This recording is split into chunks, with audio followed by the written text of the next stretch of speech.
तो आइए बच्चों, आज अपने पाठ्य पुस्तक गोधूली भाग 2 का पदखंड का पाठ 1 जो कि गुरु नानक के पद हैं को पढ़ते हैं। तो सर्वप्रथम क्या है, हम लोग पिछले वीडियो में भाग 1 पढ़ लिए थे। अब इस वीडियो में हम लोग भाग 2 पढ़ेंगे। इसमें क्या पढ़ेंगे, तो सबसे पहले प्रसंग पढ़ेंगे, उसके बाद व्याख्या पढ़ेंगे। इस पद का प्रसंग क्या होता है, सारांश, और उसके बाद व्याख्या यानी कि भावार्थ। प्रत्येक पद का लाइन बाय लाइन भावार्थ पढ़ेंगे।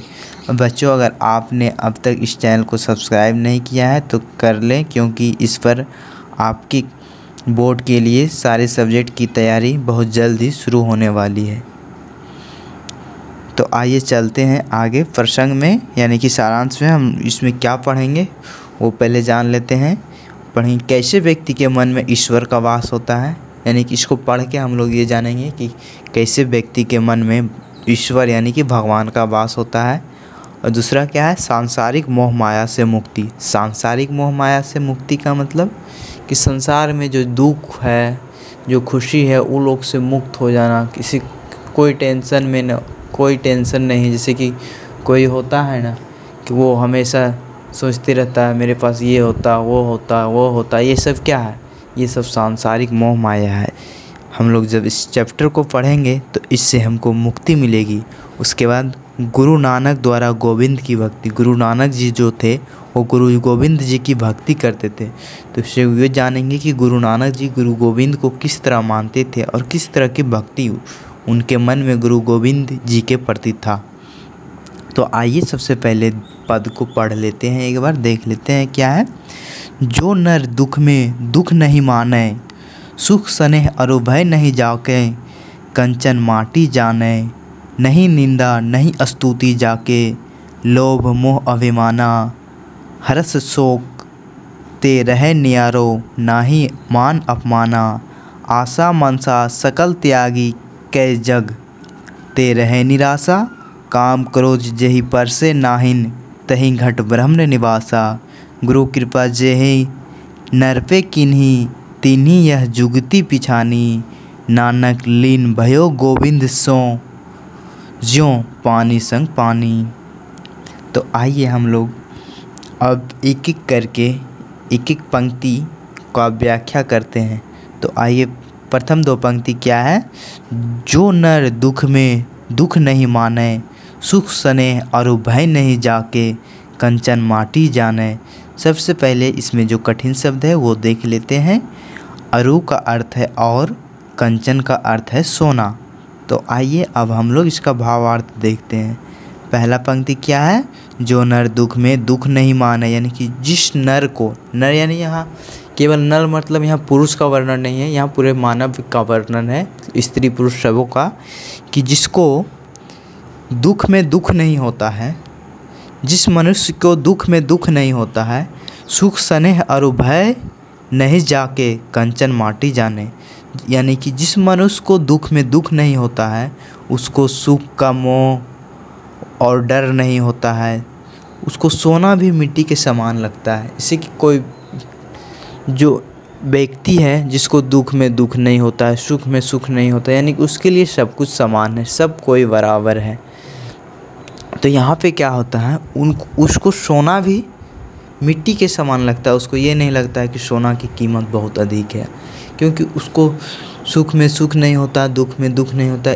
इस पंक्ति का अर्थ यही है कि उसके लिए जो अमीर है वो भी समान रूप से बराबर हैं, जो गरीब हैं समान रूप से बराबर, क्योंकि सब तो मानव ही है, सब मनुष्य है, सब भगवान का संतान है, तो उससे दुख नहीं होता।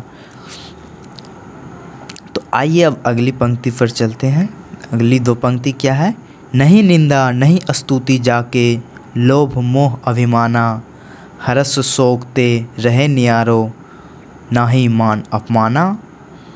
तो इसमें सर्वप्रथम हम लोग ये देख लेते हैं कठिन शब्द क्या क्या है। स्तुति जिसका अर्थ होता है प्रार्थना, नियारो जिसका अर्थ होता है नियारना यानी कि देखना। तो आइए हम लोग इसका भावार्थ जानें। नहीं निंदा नहीं स्तुति जाके, लोभ मोह अभिमाना। जो ना निंदा करता है ना ही प्रार्थना, जिसे लोभ ना हो मोह ना हो, जिसे खुशी शोक दोनों प्यारे, वो मान सम्मान की चिंता ना हो। इस पंक्ति का अर्थ यही है कि जो न किसी का निंदा करता हो, न ही किसी का प्रार्थना करता हो, न जिसको किसी चीज़ का मोह हो, उसके लिए खुशी शोक दोनों प्यारा है, और ना ही उसको मान सम्मान की चिंता है। अब अगली पंक्ति की ओर चलते हैं। क्या है अगली दो पंक्ति? आशा मनसा सकल त्यागी, कै जगते रहे निराशा, काम करो जही परसे नाहिन, तहि घट ब्रह्म निवासा। सबसे पहले हम लोग इसका कठिन शब्द देख लेते हैं। त्यागी, त्यागी का अर्थ हुआ बलिदान। परसे, परसे का अर्थ हुआ स्पर्श।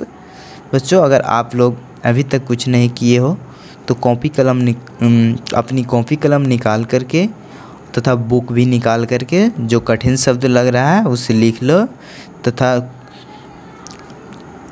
जो आपको वीडियो में दिख रहा है उसके अलावे जो मेरा कुछ शब्द आपको अच्छा लग रहा है तो उसे भी लिख लो, ताकि आपको एग्ज़ाम के समय काम दे। तो आइए इस पंक्ति का अर्थ जान लेते हैं। आशा मनसा सकल त्यागी, कै जगते रहे निराशा, काम करो जही परसे नाहिन, तहि घट ब्रह्म निवासा। इसका अर्थ है जिसने सारी आशा लालसा छोड़कर जग से निराशा मोल ली हो, यानी कि जिसने अपनी सारी आशा लालसा, आशा यानी कि किसी से कोई चीज़ का चाह, अगर आपको किसी से कोई चीज़ का चाह रहेगा कि वो हमको वो चीज़ देगा और नहीं दिया तब ना आपको दुख होगा। अगर आपको किसी से कोई चाह ही नहीं है कि हमको वो ये दे वो ये दे, किसी से लालच ही नहीं रहेगा कि आज मेरे पापा आए तो आज हमको पैसा देंगे, अगर ऐसा लालच ही नहीं रहेगा तो क्या अगर वो आपके पापा पैसा नहीं दिए तो आपको क्या निराशा नहीं होगा। और उसके बाद क्या है दूसरा पंक्ति का अर्थ? जिसे काम क्रोध नहीं छू सकता, उसी के हृदय में ब्रह्मा निवास करते हैं। गुरु नानक जी बोलते हैं जिसको काम क्रोध नहीं छू सकता, यानी कि जिसको क्रोध नहीं है, जो एकदम शांत स्वभाव का है, उनके लिए सब कोई बराबर है, उन्हीं के हृदय में ब्रह्मा यानी कि ईश्वर निवास करते हैं। ईश्वर यानी भगवान निवास करते हैं। तो आइए अगली पंक्ति की ओर चलते हैं। ये पंक्ति हमने पूरी कर ली। अगली पंक्ति क्या है? अगली दो पंक्ति, गुरु कृपा जही नर पे कीन्ही, तिन्ही यह जुगती पिछानी, नानक लीन भयो गोविंद सो, ज्यों पानी संग पानी। सर्वप्रथम हम लोग इसका कठिन शब्द देख लेते हैं। जुगति का अर्थ है युक्ति, संग का अर्थ है साथ। इसके बाद अब हम लोग इसका भावार्थ देखते हैं। देखिए क्या है, गुरु कृपा जही नर पे कीन्ही, तिन्ही यह जुगती पिछानी, यानी कि जिस पर गुरु की कृपा होती है वही यह पहचान सकता है। नानक लीन भयो गोविंद सो, ज्यों पानी संग पानी। नानक इस तरह से गोविंद में लीन है जिस तरह पानी में पानी। गुरु नानक जी बोलते हैं कि जिस पर गुरु की कृपा होती है, यहाँ पे गुरु किनके लिए प्रयोग किया है? गुरु गोविंद जी के लिए। कि गुरु नानक जी बोलते हैं कि जिस पर गुरु गोविंद का कृपा होती है वही यह पहचान सकता है। क्या पहचान सकता है? कि किनके मन में, किनके हृदय में ब्रह्मा निवास करते हैं, और वो उनका भक्ति, किनका भक्ति? गुरु नानक जी का भक्ति गुरु गोविंद सिंह के लिए इस तरह से है जैसे पानी में पानी। इसका अर्थ क्या हुआ? पानी में पानी का आप देखिए, पानी में पानी को अगर मिला देते हैं, यदि दो नदी आ रही है एक जगह मिल रही है तो वहाँ पे देखिए दो धारा का मिलन होता है। जब दोनों मिलने के बाद एक नई नदी जो बनती है, उसमें आप क्या अंतर कर पाएंगे कि इसमें दो नदी का पानी है? किस तरह से दोनों एक दूसरे में पूरी तरह से घुल जाते हैं। ठीक उसी तरह से गुरु नानक जी गुरु गोविंद जी की आराधना में घुले हैं, उनकी पूजा में घुले हैं, उनको इस तरह से मानते हैं जैसे कि गुरु नानक जी गुरु गोविंद जी में पानी की तरह मिल चुके हैं। तो बच्चों, इस तरह से हमने आज का पाठ पूरा कर लिया। तो आइए हम लोग फिर से ये देख लेते हैं कि हमने इस वीडियो में क्या क्या सीखा। सबसे पहले, जो नर दुख में दुख नहीं माने, पद का सारांश हम लोग ने जाना। सारांश यानी उसका हम लोग सारांश जाना, वही हुआ प्रसंग जाना। और दूसरा क्या है?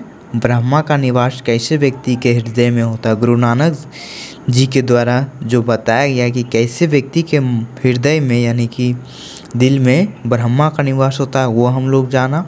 और नानक की भक्ति जाना, यानी कि गुरु नानक जी गुरु गोविंद जी को किस तरह से, गुरु गोविंद जी के लिए किस तरह से भक्ति में लीन थे वो जाना है। किस तरह से भक्ति में लीन थे इस बात को कमेंट करके बताएं। और बच्चे, अगर आपने सब्सक्राइब करना भूल गया तो जल्दी से चैनल को सब्सक्राइब कर लें ताकि अगली वीडियो आप तक सबसे पहले पहुंचे। तथा अगर आपको हमारे द्वारा पढ़ाया जा रहा सारी पंक्तियां समझ में आ रही है तो उसके लिए वीडियो को लाइक भी करें और अपने मित्रों को भी बताएं ताकि आपके दोस्त भी अच्छा कर पाए अगले एग्ज़ाम में। धन्यवाद।